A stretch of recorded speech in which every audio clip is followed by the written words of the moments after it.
Hey, what's up everybody? It's TheHyphenate here, and today we're going to talk about an awesome dual wireless microphone system, the Lark 150 made by Hollyland. Now on the tops of the transmitters, you have two different lights for each transmitter. You have one that's for the battery level and the other one that's for it being linked to the receiver. Now it might be hard to see here, but if you look closely, the two blue lights, which are indicating that it's connected to the receiver, are actually different. One is a little bit more cyan and the other one is more of a deep blue.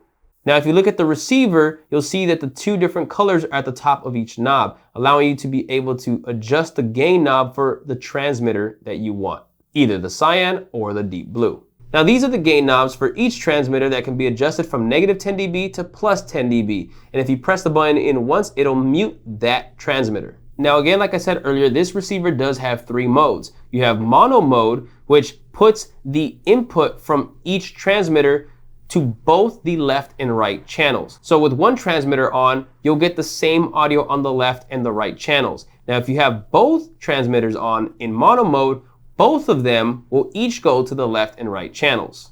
Now, if you press and hold the left mute button, that's gonna change the modes. Like I said earlier, there are three modes. So right now we're in mono mode. We're gonna click and hold, and now we're gonna go into safety mode. Now with safety mode, both transmitters work just like in mono mode. Both of them go to the left and right signals, so you're hearing both of them on the same channel. However, with this one, you actually have one channel that's set to whatever the gain is that you selected, and the other channel is actually negative 6 dB. So it's more quiet. That way, if anything peaks, if anybody goes louder than they should and you clip, you have a safety track that you can actually pull from when you're in post, so that way you don't have to worry about any distortion. Now, if we hold that button again and change the mode one more time, now we're gonna go into stereo mode. Now with stereo mode, it puts one transmitter to the left and one transmitter to the right channel. Now with stereo mode, you're gonna have one transmitter going to the left channel and the other transmitter going to the right channel. Now that's ideal if you're going to mix each person individually in post.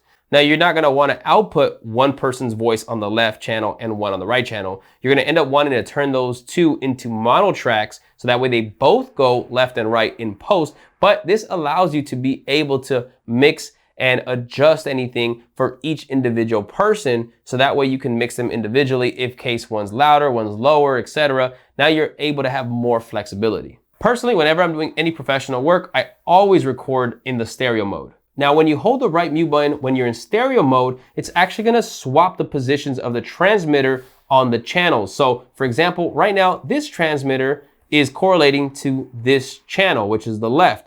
And then this transmitter is correlating to the right channel. Now, if I hold it, you're gonna see that the colors are gonna change. So now the cyan is on the right side, which is this transmitter, and the deep blue is on the left channel, which is this transmitter. Hold that button again in stereo mode, and then it's gonna go and switch again. Now on one side of the receiver, we have a line output, which is a 3.5mm jack. So we're gonna connect the cable that comes with it and connect the other side to your camera. Now on the other side of the receiver, we have a headphone output. So if your camera does not have a headphone jack, this is ideal to allow you to monitor your audio. There's also a power button. If you want to manually turn this off, just hold that power button and it'll shut off the receiver. At the bottom, you see this little connection point here. Each of the peripherals has that, so that way you can actually connect this to the charging storage case.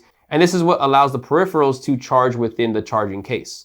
Now, each transmitter has a built-in high sensibility omnidirectional mic. So if you don't want to use lavalier mics, or if you don't have any on you, you can actually record audio just with this directly. Now, personally, I'm not a fan of recording with this because this thing, even though it's so tiny, it's too big to actually put on someone's shirt. So I always use the lav mic connected into the mic jack. Now on one side of each transmitter, you also have a mute button. Tap on that and it mutes this audio signal to the receiver. Again, you could also mute from the receiver itself. Now the included lavalier mics work pretty well with these transmitters and they do have a pretty decent quality. However, if you want to step your game up even more, you can actually get more high-end expensive lavalier mics and connect that easily with the 3.5mm jack. The receiver will last up to 7.5 hours fully charged, and the transmitters will last up to about 4.5 hours. Now again, the charging case also has an internal battery so that if you need to charge any of the peripherals and you don't have any external power, if your charging case is fully charged, it'll charge these when they're in there without the external power connected to the case. Now this case does have an electronic connection with the transmitters and the receiver. If I open up the case and I pull any one of them out, it's gonna power everything on. So if I pull out a transmitter, you'll see that the receiver and the other transmitter turn on. If I plug them back in, you'll actually see that they go into charge mode. Again, this case does charge these three peripherals, and it actually tells you the actual battery level for each individual item, the case, the receiver, and the two transmitters.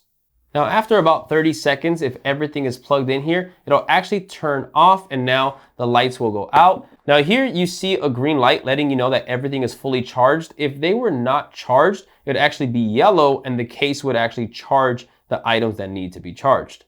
Now, it's gonna turn off in a bit because everything's fully charged. Now we can store it, but we're gonna take everything out and I'm gonna show you guys how it all works and the features of each individual peripheral. All right, so let's talk about each transmitter first.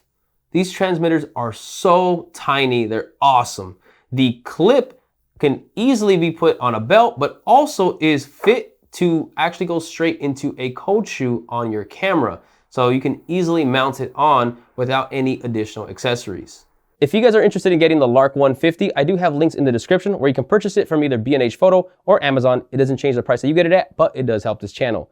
Please make sure to drop a like on this video, drop a comment below if you have any questions, and please make sure to subscribe. I have a lot more videos coming soon. I'll catch you guys on the next one.